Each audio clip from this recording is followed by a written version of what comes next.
Assalamualaikum warahmatullahi wabarakatuh.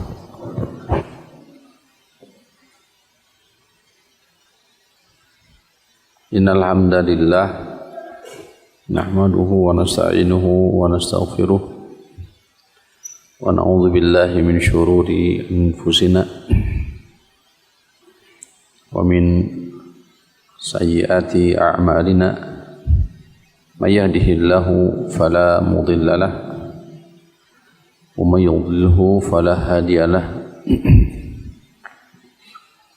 Asyhadu an la ilaha illallah wahdahu la syarika lah wa asyhadu anna Muhammadan abduhu wa rasuluhu wa safiyuhu wa khaliluh. Allahumma shalli ala Muhammadin wa ala ali Muhammad kama shallaita ala ali Ibrahim innaka Hamidum Majid. Wabarik ala Muhammadin wa ala ali Muhammad kama barakta ala ali Ibrahim innaka Hamidum Majid. Allahumma anfa'na bima 'allamtana wa 'allimna ma yanfa'una wa zidna 'ilma. Allahumma inna nas'aluka al-huda wat-tuqa wal-'afafa wal-ghina.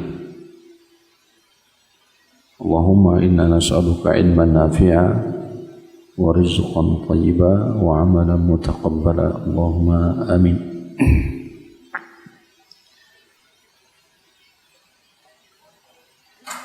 Kita panjatkan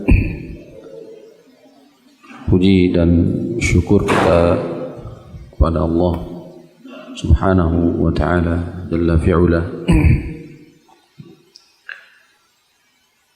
Alhamdulillah kita masih diberikan taufik oleh Allah Subhanahu wa ta'ala, berikan kenikmatan kesehatan, waktu luang dan kenikmatan yang lainnya. Ya, mudah-mudahan kita senantiasa diberikan taufik, bimbingan oleh Allah Subhanahu wa ta'ala untuk senantiasa mensyukuri nikmat ini. Limpahan salawat dan salam senantiasa kita curahkan kepada panutan suri tauladan kita semua, Nabi tercinta Nabi Muhammad sallallahu alaihi wasallam. Hadirin rahimakumullah, kita masuk di hak muslim yang kedua, atau kita masuk di hak mayit yang kedua, yakni mengkafani. Sesuai dengan urutan hadis yang dibawakan oleh muallif rahimahullahu taala Al-Hafidz Al-Imam Ibnu Hajar Al-Asqalani rahimahullahu taala di kitabnya Bulughul Maram, Kitabul Janaiz. Hadis ke-13 di kitab ma yukaffanu fihi ar-rajul.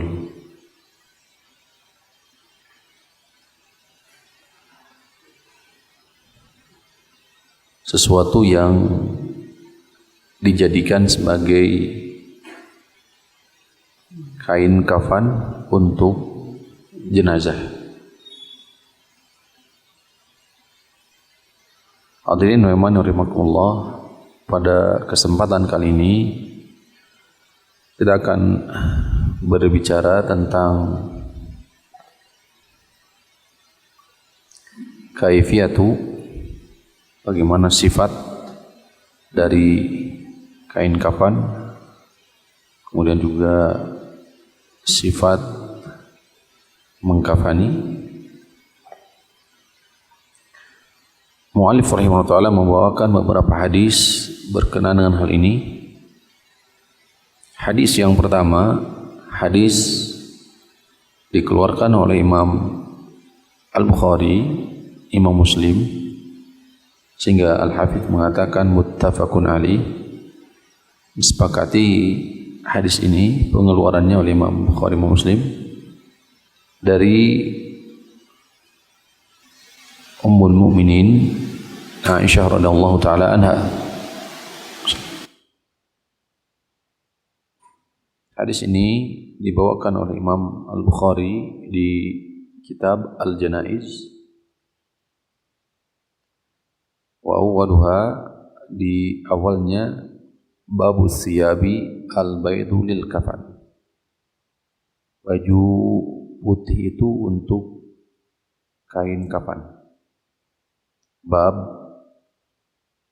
baju putih lil kafani, untuk kafan, kain kafan.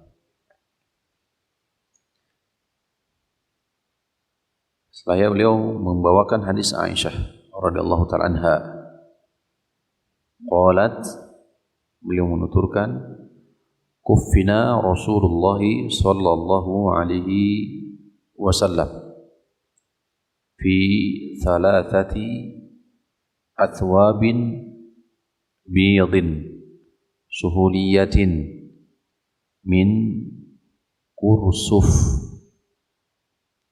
Rasulullah sallallahu alaihi wa alihi wasallam dikafani. Rasulullah sallallahu alaihi wasallam dikafani fi thalathati athwabin bidin, di 3 lapis baju warna putih. Yang dimaksud di sini adalah 3 helai kain warna putih,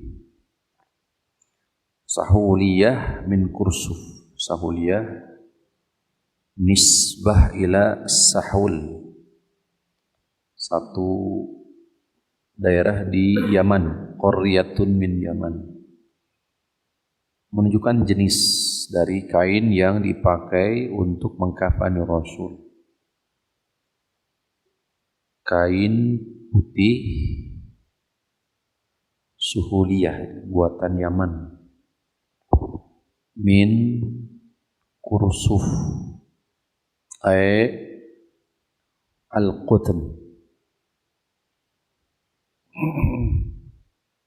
dari katun.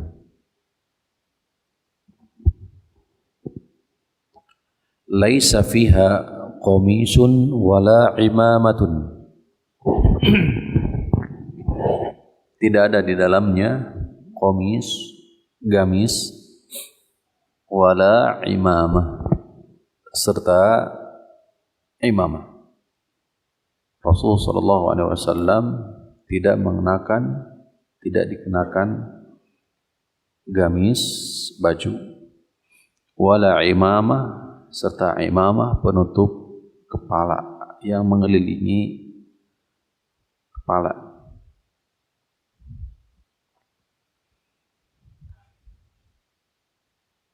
Wal qamis saubun zu akmam. Qamis atau gamis bahasa kita, saubun baju, zu akmam memiliki lengan. Wal imamah, sedangkan imamah ma yulbasu ala ra'si dairan alaihi, suatu yang melingkar di kepala, penutup kepala. Sehingga Aisyah radhiyallahu ta'ala anha di dalam hadis ini menuturkan bahwa Rasulullah sallallahu alaihi wasallam dikafani di atas 3 helai kain putih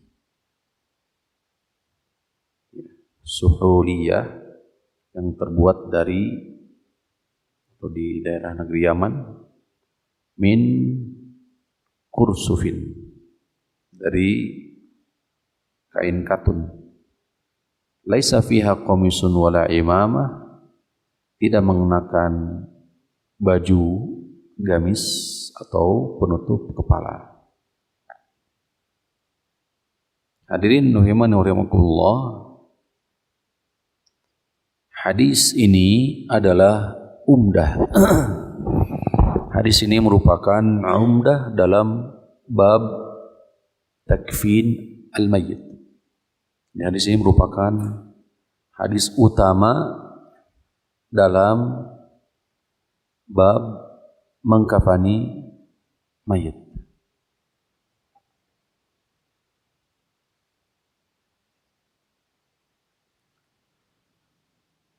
Di mana hadis ini merupakan dalil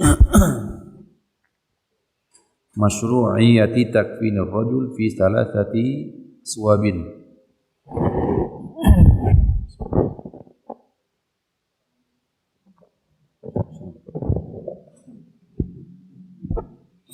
Hadis ini menjelaskan bahwa hak mayit jenazah laki-laki dikafani di atas 3 lapisan kain kafan. Ini faedah pertama yang bisa kita petik dari hadis ini, di mana Rasulullah SAW dikafani di atas 3 lapisan kain kafan berwarna putih. Ayat salatu lafaif, 3 lapisan. Tubsatu ba'duha fawqa ba'din, dihamparkan, dibentangkan sebagian di atas yang lainnya. Tahtaha thalathatu ahzimatin min qibalir ra'si wal wasati wal arjul. Sebelum dibentangkan, maka siapkan terlebih dahulu 3 helai atau 3 utas tali dari kain tersendiri, digunting, ya, dari kain kafan digunting, siapkan 3. Ini tidak ada ketentuan pasti jumlahnya, tapi penyebutan 3 fungsinya untuk mengikat pertama bagian kepala, yang kedua bagian tengah, yang ketiga bagian kaki. Apa fungsinya? 1, mengikat sebagai fungsi daripada tali itu sendiri untuk mengikat agar tidak terurai. Nah, demikian pula dalam mengkafani. Yang kedua, agar kain kafan tidak terbuka. Kain kafan tidak terbuka sehingga diikat. Bagian kepala, bagian tengah, biasanya di area pinggang, kemudian di bagian kaki. Ini 3. Terkadang ada yang lebih, ada di bagian lutut. Ini bukan menjadi sebuah kepastian, ya, tidak mesti itu loh. Itu fungsi ikatan tali. Ini untuk laki-laki dulu. Kemudian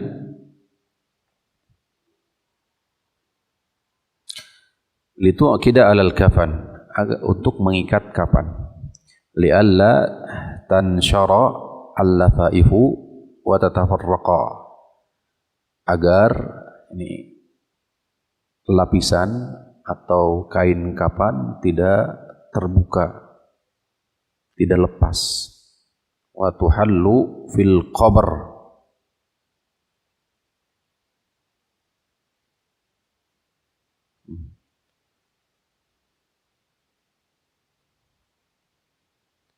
itu fungsinya kali lagi lita'qida al-kafan, untuk mengikat kain kapan agar tidak ini terbuka. Wa tuhallu fil qabri, nanti ketika dikuburkan silakan, ketika hendak dilepas dilepas. Biasanya keumumannya ketika sudah dikubur maka apa? Dilepas. Sampai sini dulu bisa dipahami. Ketika ini tujuannya untuk memudahkan, ya, untuk memudahkan sekaligus menjadikan sebuah gambaran ketika kita nanti diberikan amanah untuk menguburkan kabayang. Kemudian hadirin rahiman rahimakumullah, karena di sini tidak juga dicantumkan, enggak semua kain kapan itu lebar, ya, karena nanti sebelum kain kapar itu dibentangkan maka terlebih dahulu dilakukan pengukuran, mengingat tubuh manusia, tubuh jenazah itu berbeda, sehingga diukur terlebih dahulu, lebihkan untuk bagian kepala dan kaki, agar nanti bisa untuk diikat.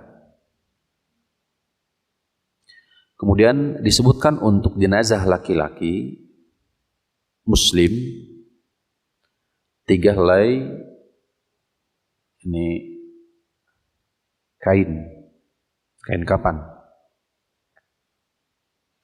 Bagaimana caranya? Hukum asalnya tadi disampaikan, diletakkan kain pertama, kemudian yang kedua dan ketiga.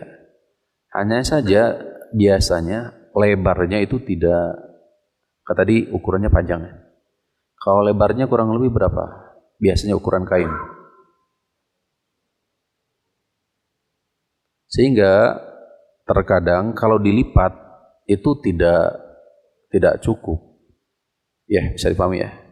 Nah, di sini tidak ada ketentuan bagaimana caranya sejatinya. Hanya saja diberikan batasan, yakni melalui Nabi SAW, yang penting 3 lapisan tadi. Umumnya biasanya bagaimana caranya? 1 lapisan bagian tengah, kemudian samping kanan dan sebelah kiri, gini. Bisa paham nggak? Kebayang tuh? Lapisan. Iya, 1. Ya, terus 2, gitu ya, 3. Setelah diberikan ikatan tali di bagian atas kepala, tengah, dan samping. Kebayang? Karena kalau kain kapan tadi tumpuk 2, 3, ketika dilipat jenazah sulit, ya, mungkin sejatinya kalau bayi mungkin, atau anak kecil mungkin, tapi kalau dewasa itu sulit. Nggak ada ketentuan kok di sini sejatinya, hanya saja keumumannya demikian. Sampai sini bisa dipahami. Sunnahnya, afdalnya, setiap helaian kain kapan itu diberikan buhur. Buhur itu kita kamper ya. Kebanyakan mah kita dikasih kamper kita. Kalau umpamanya mau dipakai atau dipakai apa? Wangian, parfum. Di setiap helaian dikasih parfum. Pertama bagian mohon maaf, bagian belakang, tengah berarti pantat, kanan kiri, kemudian kepala anggota-anggota wudu. Nah ini diberikan apa? Buhur. Gak ada ketentuan juga harus bagaimana, nah itu. Hanya saja berarti jangan berlebihan tetap. Itu kaidah umum. Batasan umum tidak boleh apa? Berlebihan. Baru setelah itu juga sama. Lain yang kedua sama juga diberikan buhur. Buhur itu wangian. Kemudian yang ketiga diberikan apa? Sama juga buhur. Baru diletakkan jenazah di tengah. Ya, mustalqiyan ala dhahri. Dibentangkan di atas apa? Zuhur. Apa itu? Punggung. Tidak berbalik seperti ini tapi tengah. Itu ya. Nah, ini mafhum insyaallah. Nah, fenomena di masyarakat terkadang berlebihan dalam menggunakan kain atau menggunakan apa? Kapas. Apa sejatinya fungsi kapas? Karena kalau di hadis sejatinya nggak disebutkan kain kapas secara khusus itu penyebutannya tidak disebutkan. Hatta di praktek tadi hadis Nabi SAW, hadis Aisyah nggak disebutkan. Hanya secara umum saja. Nah, melihat dari sisi fungsinya untuk apa? Nah, fungsinya adalah dikhawatirkan nanti ada apa istilahnya? Cairan atau lain sebagainya, sehingga fungsi kain kapan nanti diletakkan di area apa? Di area bagian belakang, kubul dan dubur diantaranya. Itu diletakkan. Jadi tidak usah terlalu banyak menggunakan apa? Kain kapas. Demikian. Jadi kita terkadang semua. Padahal hakikat fungsi daripada kapas itu sendiri adalah tujuannya untuk apa tadi? Kehati-hatian sekaligus juga kehati-hatian. Tuh, diletakkan di tengah, kemudian baru diikat.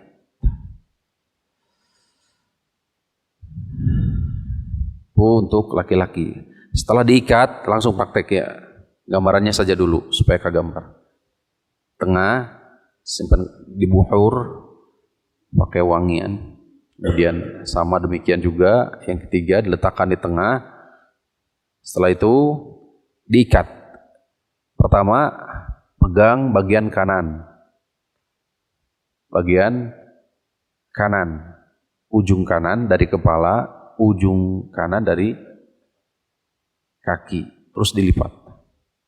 Kemudian diusahakan mayit atau jenazah dalam keadaan tetap tertutup asalnya.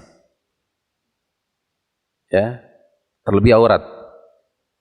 Sampai akhirnya kain pertama sudah menutup. Sampai akhirnya kain pertama sudah bisa menutup. Kasih sedikit dibuka. Nah, tuh. Di sini dulu biasa diputar-putar ya. Inilah terus putar kanan kiri, kemudian juga terus bagi lapisan kedua, lapisan ketiga sampai akhirnya dikumpulkan. Sampai akhirnya ujung ini yang menutupi aurat itu ditarik. Biasanya berupa apa? Kain. Nah, kain apa? Samping kebat biasanya. Samping kebat ditarik. Nah, ini prinsip banget sejatinya karena ada dalilnya. Di mana kata Rasulullah SAW bahwa la yanzuru ar-rajulu aurata ar-rajul walal mar'atu tanzuru ila aurati al-mar'ah. Enggak boleh seorang laki-laki melihat aurat laki-laki lain. Demikian pula seorang wanita melihat aurat wanita yang lain. Apalagi sampai menyentuhnya. Ini sudah dibahas dalam bab memandikan, di mana lazim bagi atau wajib bagi siapa yang hendak memandikan untuk mengenakan kain atau semisalnya, sehingga tidak menyentuh langsung dengan tangan terhadap aurat. Tuh, karena melihat saja nggak boleh, apalagi sampai menyentuhnya. Tuh. Oleh karena itu, selama pengkafanan tetap harus auratnya harus ditutup sampai betul-betul tertutup, baru dibuka. Sudah. Sampai sini kebayang? Ini untuk siapkan terlebih dahulu tentu. Dan biasanya dilakukan ini setelah selesai memandikan. Yaitu berupa apa? Atau bisa disiapkan di area pengkapanan. Yaitu apa? Bagian dalam biasanya. Ya, dipotong. Naon istilahna? Ya, itu. Disediakan. Ya, sebelumnya. Seperti halnya manusia biasa. Ketika kita selesai mandi, maka bagian dalam juga sama dikenakan. Tapi nanti posisinya, bedanya kita dengan sendiri. Kalau jenazah dipakaikan, itu ya. Biasanya ada dua. Kalau setelah pemandian, di tempat di area pemandian dikhawatirkan basah, sehingga kebanyakan kapan disiapkan setelah ini terbentang kain kapan, kemudian di tengah siapkan, di bawahnya baru tadi bukur tadi atau apa kapas tadi. Allah taala wa'ala. Cawat lah ya. Disiapkan untuk laki-laki, baru setelah itu sampai sini dulu saya paham. Sebelum nanti dibahas oleh Syekh Allah taala insyaallah.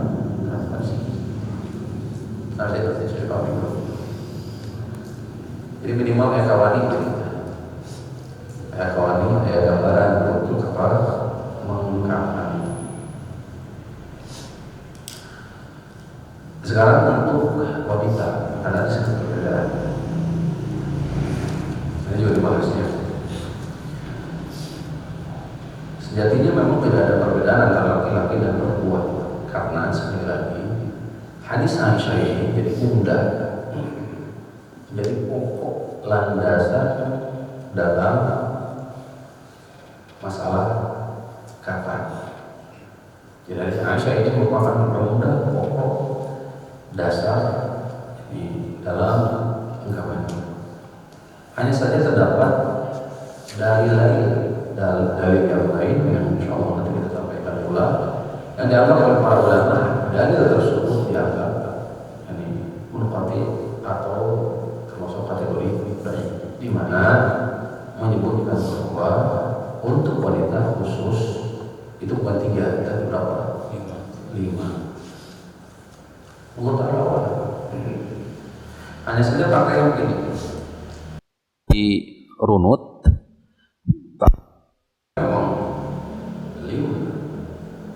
Satu, disiapkan 2 helai seperti tadi kaifiah tata caranya. 1 kain, kemudian setelah itu dibuhur ya, pakai wangi-wangian. Kedua, cukup 2, kemudian siapkan izar bawahan fungsinya sebagai bagian bawahan, rok ke bawah. Kemudian setelah itu ini hijab, baju siapkan baju kurung yang menutup ke bawah, ke dada, ke bawah ya. 2. Nah, 3 adalah apa? Khimar, penutup kepala. Sehingga kalau dihitung jumlahnya berapa? 5. 2 helai izar sebagai fungsi bawahan, kemudian hijab. 3, kelima apa? Khimar, bagian atas. Ya seperti hidup, pakai kerudung gitu, perlihatkan muka. Tuh, bajunya bawah. Kemudian baru diikat seperti tadi halnya, seperti biasa. Sampai sini dulu, ibu-ibu ke hartos tuh, kabayang tuh. Ibu-ibu kabayang. Saya ulangi, untuk ibu-ibu siapkan 2 kain. Setelah diukur ya Bu ya. Tinggi kain disesuaikan dengan tinggi badan dari jenazah.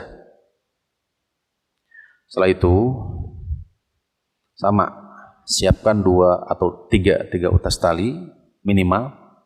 Biasanya lebih, ada yang 4 gitu. Tapi siapkan 3 bagian kepala untuk mengikat tadi. Nih, bagian kepala, bagian tengah dan bawah digunting. Setelah itu 1 kain dibentangkan. Setelah itu pakai buhur atau wangi-wangian. Kemudian lapisan kedua diberi sama lapisan kedua. Karena kalau disatukan sekali lagi tidak memungkinkan kalau jenazahnya dewasa. Nah, karena kalau dilipat nanti susah. Sehingga alternatifnya adalah dibentangkan. Ini digeser, diletakkan di tengah setelah diwangi-wangian. Kemudian setelah itu siapkan apa? Bagian bawahan atau izar. Nah, di bawahnya biasanya sudah diletakkan apa? Kain kapas biasanya. Kapas ya. Bawah izar. Kemudian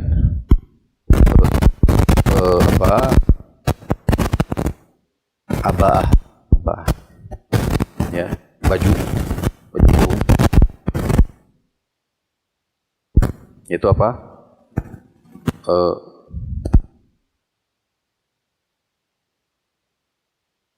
Kemudian diletakkan jenazah.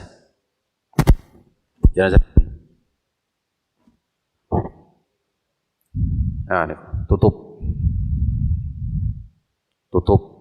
ya, baju kurung biasanya karena kan bolong tuh, bagian tengahnya naon istilahna, dilubangi, coak, dilubangi, kemudian nanti dipakaikan sendiri, terus nanti tutup bagian atas, demikian bawahnya lebih mudah insya Allah. Saya kira biasa ke gambar. Kemudian setelah itu diikat seperti halnya laki-laki tadi, jenazah laki-laki. Allahu ta'ala a'lam. Sampai sini dulu bisa digambar untuk prakteknya. Kebayang? Minimal ada keberanian dulu Pak. Kegambar, kebayang. Biasanya bukan gak mau ya, karena tekabayang biasanya. Tekabayang tidak tidak terilmui sejatinya. Masalah problemnya di situ, sehingga gitu wani itu. Itu hak ya. Apalagi kalau kita diberi amanah, disuruh wasiat, apalagi. Baik, kita masuk di pembahasan.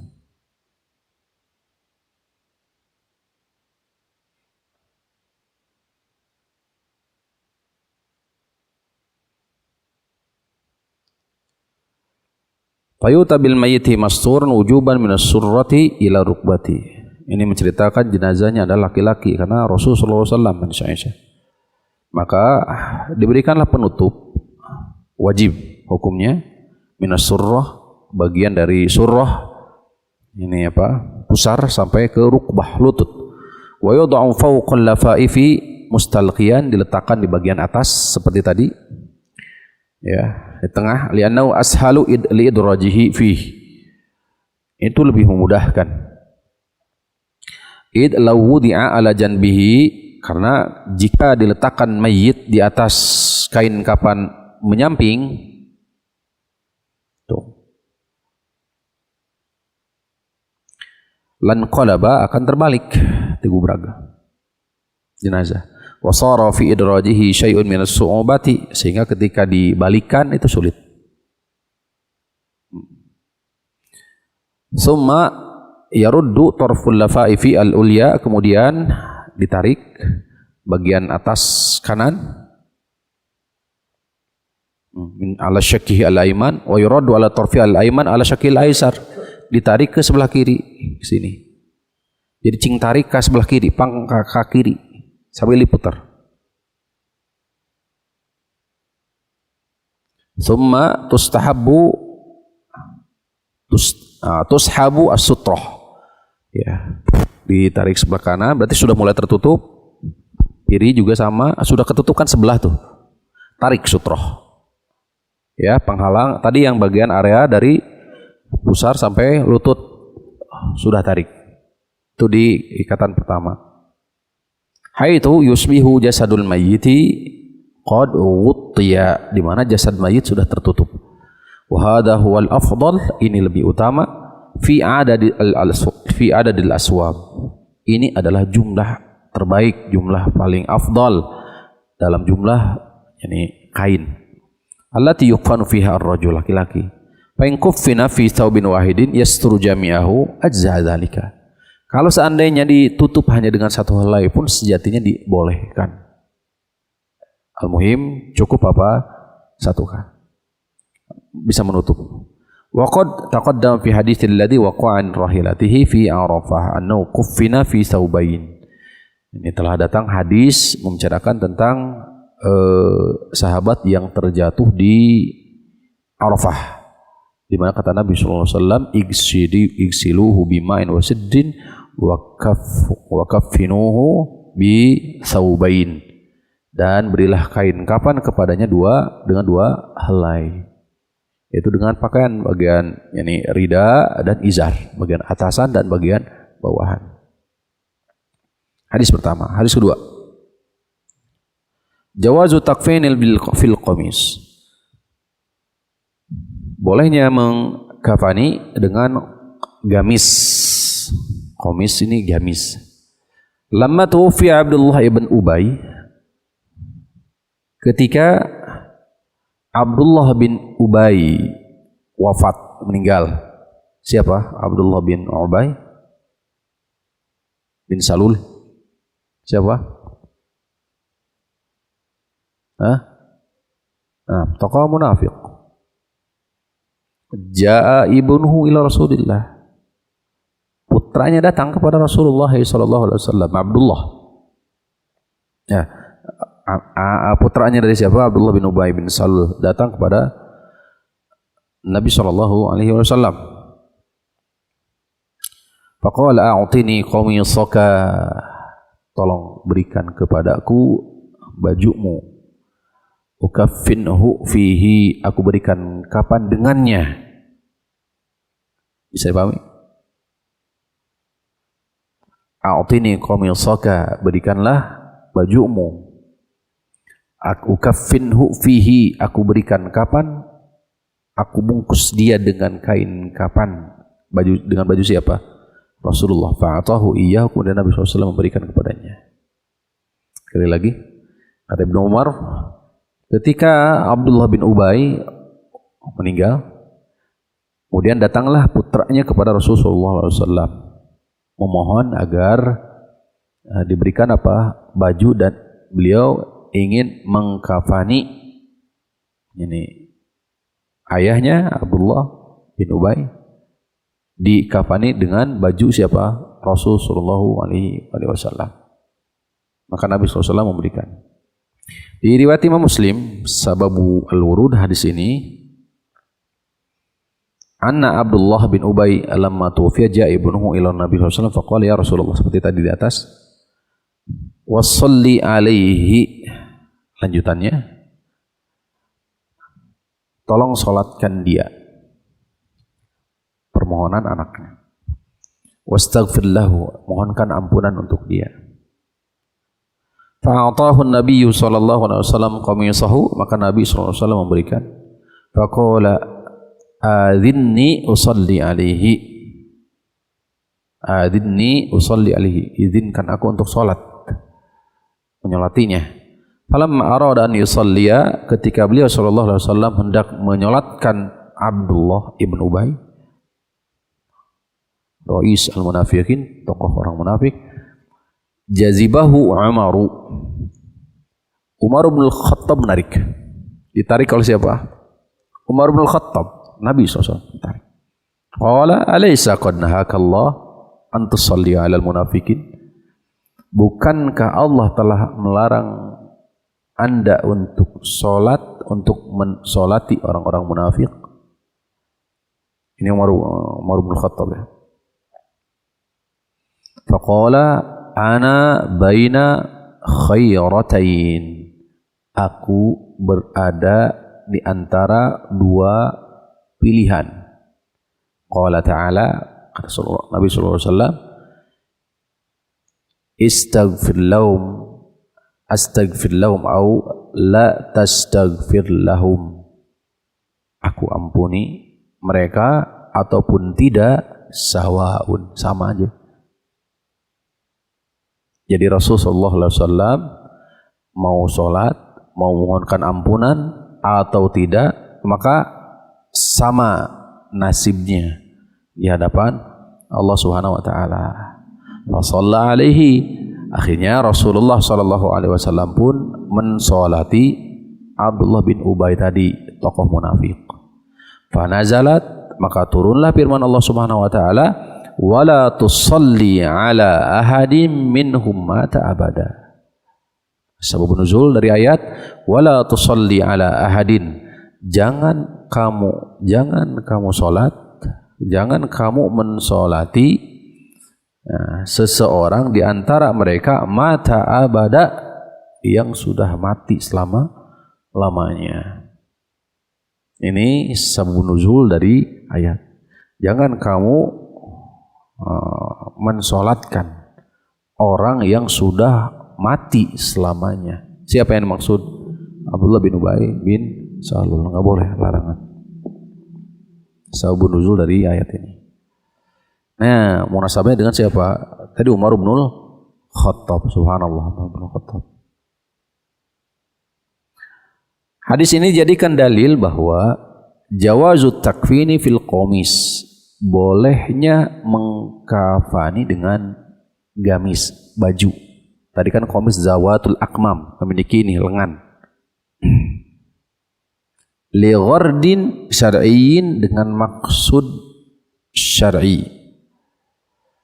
Wa illa fal aula tarkuhu. Jika tidak ada maksud syar'i, maka yang lebih utama adalah meninggalkannya. Kenapa? Li'anna Nabiyya sallallahu alaihi wasallam lam yukfan fi qamisin, karena Nabi sendiri ketika wafat beliau dikafani dengan apa? Kain kafan putih, tidak di gamis, tidak pakai gamis. Wal qamisu kama taqaddam sawbun zu akmam. Wa qad akhraja al-Bukhari bi sanadihi an Jabirin. Yang Bukhari meriwayatkan dengan sanad dari Jabir bin Abdullah, utiyan Nabi sallallahu alaihi wasallam Abdullah. Nabi sallallahu alaihi wasallam diberikan Abdullah Ubay ba'da madufina, setelah dikubur. Fa akhrajahu fa nafasa fihi min riqihi wa albasu qamisahu. Fa akhrajahu fa nafasa fihi min riqihi, ditiup. Wa albasu qamisahu, dan akhirnya mengenakan kembali baju yang tadi Allah Ta'ala alam. Tapi zahirnya ini bertolak belakang dengan hadis Ibnu Umar yang menunjukkan bahwa Abdullah ibn Ubay, di mana Nabi Shallallahu Alaihi Wasallam dipinta oleh anak dari Abdullah bin Ubay bin Salul untuk dikafani dengan gamis Nabi Shallallahu Alaihi Wasallam.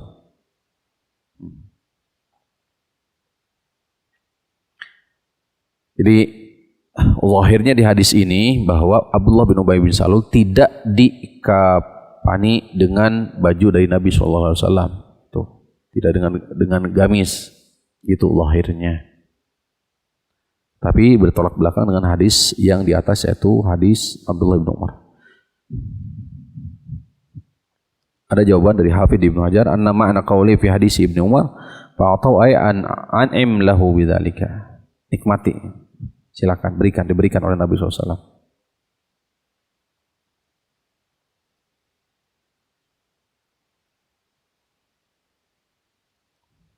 Baik, ada dua alasan.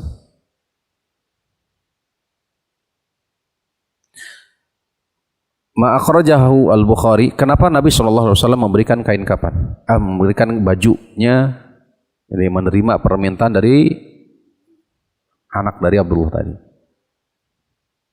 Berdasarkan hadis Jabir bin Abdullah, lamma kana yauma Badrin, di perang Badar dahulu, utiya bil Abbas. Ya, diberikan kepada Al-Abbas, walam yakun alaihi thawb. Abbas enggak punya baju. Wallahu taala alam. Sehingga dikasih apa? Dikasih baju oleh siapa? Abdullah bin Ubay bin Salul. Fanadhara nabiyyu lahu qamisan. Maka Nabi pun melihat bahwa beliau memiliki gamis baju. Fawajadu qamisa Abdullah bin Ubay yaqduru alaihi. Maka dia mendapati bahwa mengenakan baju yang dipakai oleh siapa? Abdullah bin Ubay bin Salul. Fakasahu Nabi sallallahu alaihi wasallam iyyahu, maka Nabi sallallahu alaihi wasallam memakaikan baju tersebut. Falidha naza'an Nabi sallallahu alaihi wasallam qamisahu alladhi albasahu. Nah,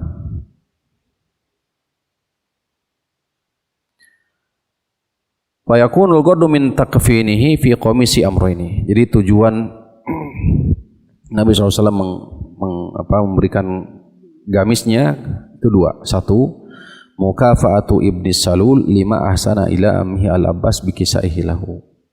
Sebagai balasan Nabi atas kebaikan Abdullah ibn Ubay bin Salul di perang Badar tadi kepada pamannya, dibalas oleh Nabi Shallallahu Alaihi Wasallam dengan memberikan baju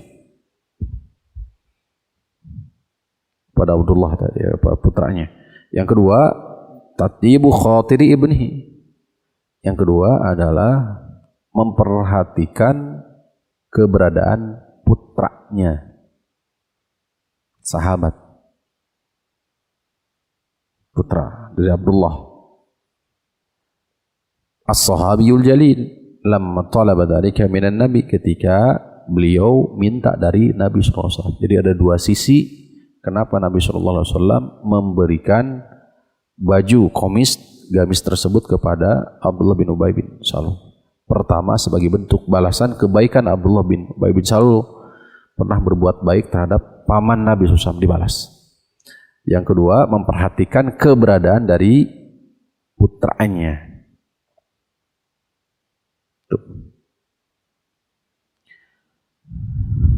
Hadis Ibnu Abbas.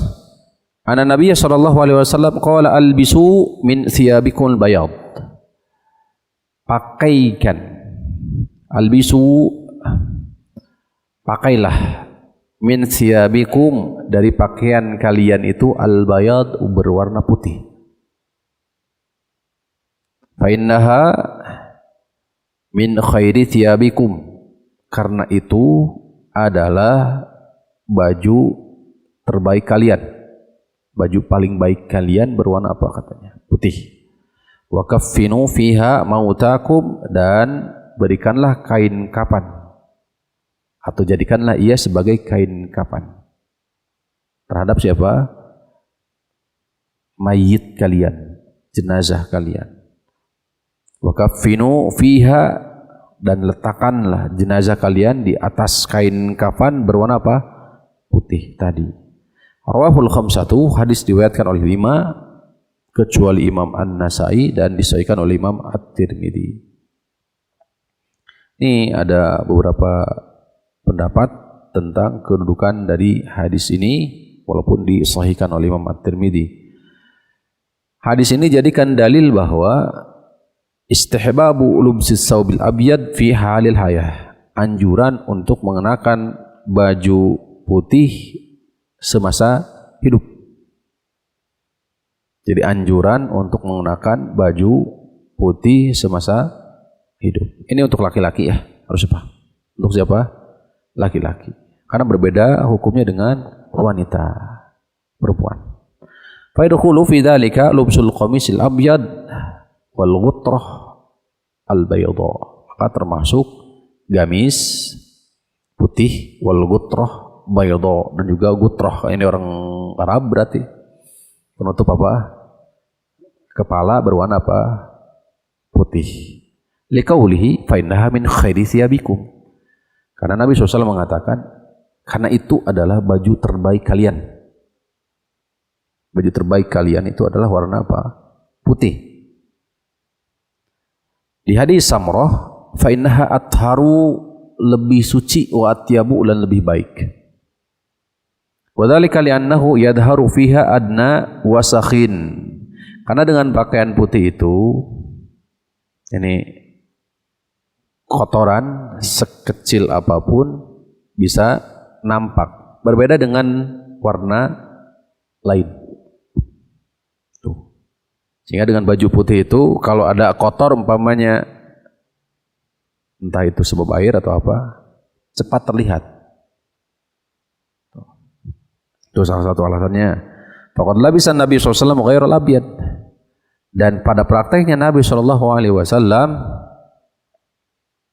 ya, walakin hadza la ya'ni karahatal libas ghairal abyad. Ini tidak bermakna bahwa hukumnya makruh mengenakan baju pakaian berwarna selain warna putih. Enggak, tidak ditarik kesimpulan demikian. Kenapa? Karena Nabi SAW telah mengenakan baju bukan warna putih. Kama taqaddama fi babil libas, nah sudah dibahas. Wa hadha huwa alladhi sarafa al-amr fi qawlihi albisu. Nah, inilah yang memalingkan dari perintah. Karena hukum asalnya ada perintah. Perintah itu adalah wajib. Tapi kalau dalam bab sunnah. Tapi nah sini wa illa fa zahiru al-wujub. Al-hadisu dalilun ala istihbab bi takfinil mayyit bis-thawbi al-abyad wa annahu afdal min ghairihi lian atyabu athhar. Wa anna Allah Ta'ala ikhtar Nabi sallallahu alaihi wasallam ala yadi sahabati. Ini adalah pemilihan jenis warna untuk terutama kain kafan. Bahwasannya hadis ini menunjukkan anjuran takfinul mayyit, mengkafani mayit itu dengan kain berwarna apa? Putih. Wa annahu afdalu min ghairihi, dan itu lebih utama daripada yang lainnya. Tuh. Allahu a'lam. Istihbabu tahsinil kafan. Anjuran untuk ini memperbagus kain kafan. Dan telah kita sampaikan bahwa hak untuk menyiapkan kain kafan adalah siapa? Siapa? Siapa yang berhak dan dari mana? Dari harta mayit. Dari harta mayit. Akan nanti dikelola oleh siapa? Ahli waris berarti situ. Baik usul ataupun furu'. Usul ataupun furu', ke atas orang tua atau ke bawah anak. Mereka yang menyiapkan. Kata Rasulullah di hadis Jabir bin Abdullah riwayat Imam Muslim, "Idza kaffana ahdukum akhahu." Apabila salah seorang dari kalian hendak mengkafani saudaranya, fal yuhsin, maka perbaguslah kafanahu, kapannya. Perbaguslah kapannya. Tidak identik baru sejatinya. Tapi umumnya biasanya kain kapan baru gitunya. Ya, umumnya lumrahnya itu. Enggak ada yang bekas kali ya.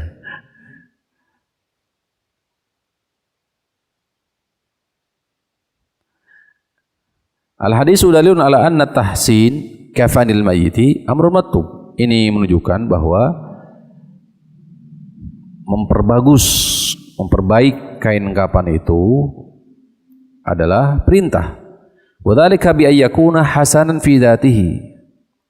Dari sisi zatnya memang harus baik. Fayakunu abyad nadhifan satiran. Bagaimana baik menurut kacamata syariat? Abyad putih, nadhifan bersih, satiran li jami'i badanil mayyit, mampu menutup seluruh badan mayit. Putih, bersih, mampu menutup seluruh badan mayit.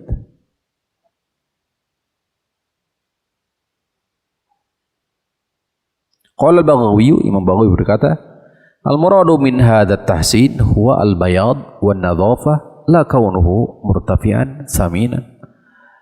Yang dimaksud baik di dalam hadis ini adalah putih, bersih. Boleh tambah tadi, mampu menutupi seluruh badan. La kaunuhu, bukan maknanya murtafi'an, saminan, mahal. Itu bukan itu maknanya. Qala Nawawi, bahkan Imam Nawawi berkata, bi ihsani al-kafan, makna baik dalam pengkafanan, nadhafatuhu, bersih, wa naqa'uhu, wa kathafatuhu, wa satruhu, wa tawassutuhu, mampu menutupi. Wa tawassut, yani adil, pertengahan. Wa laysal muradu bi ihsani as-saraf wal mughalah. Bukan maknanya baik di sini adalah ini berlebih-lebihan. Berlebih-lebihan itu ada dalam segala hal. Dalam segala hal. Termasuk dalam mengkafani juga, hindari hal yang berlebih-lebihan. Wallahu a'la wa a'lam. Baik, saya kira itu selesai ya di pembahasan tentang kafan. Karena nanti setelah ini masuk di pembahasan hak mayit berikutnya yang ketiga, yaitu mensolati atau mensolatkan. Jika ada sesuatu yang perlu ditambahkan, maka ada yang terlewat, maka silakan ingatkan. Barakallahu fikum. Ada yang nama dulu, maka.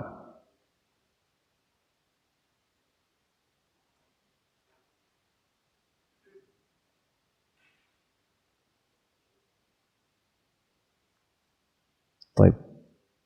Assalamualaikum warahmatullahi wabarakatuh. Waalaikumsalam warahmatullahi wabarakatuh. Semoga Ustaz dan keluarga selalu dalam rahmat dan perlindungan Allah. Allahumma amin wa iyyakum. Kadzalika biidznillah.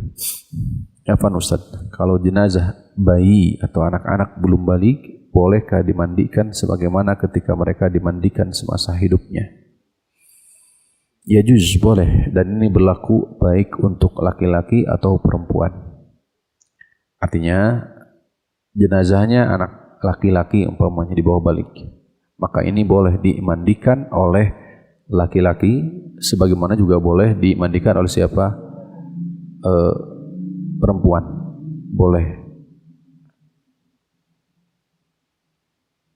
Sebagaimana nanti insya Allah juga ada keterangan berkaitan dengan ini. Terlebih dimandikan oleh siapa? Orang tuanya. Sehingga tanpa penutup dan terlihat tersentuh auratnya. Untuk masalah ini menyentuh aurat, tetap dipergunakan, diupayakan, diusahakan mengenakan apa? Penutup tangan. Tetap. Ya.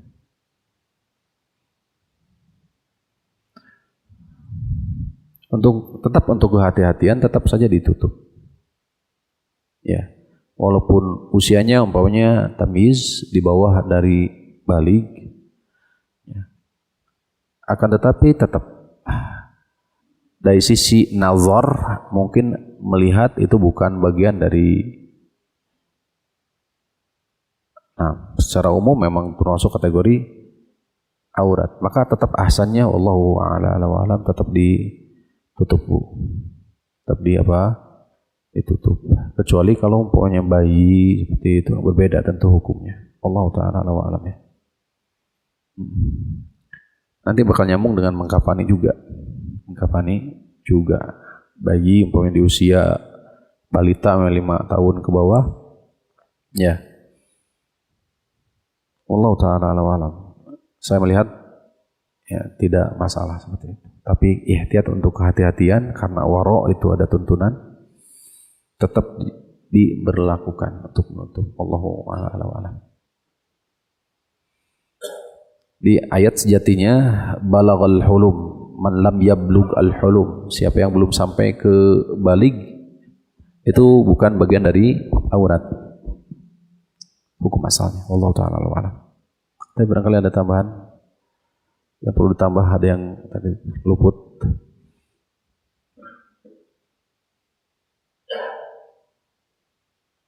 Baik, saya kira cukup. Nanti kita diskusi setelahnya. Wassallallahu ala nabiyina Muhammadin wa ala alihi wa sahbihi wasallam. Subhanakallahumma rabbana wa bihamdik asyhadu an la ilaha illa anta astaghfiruka wa atubu ilaik. Wa akhiru da'wana alhamdulillahi rabbil alamin. Assalamualaikum warahmatullahi wabarakatuh.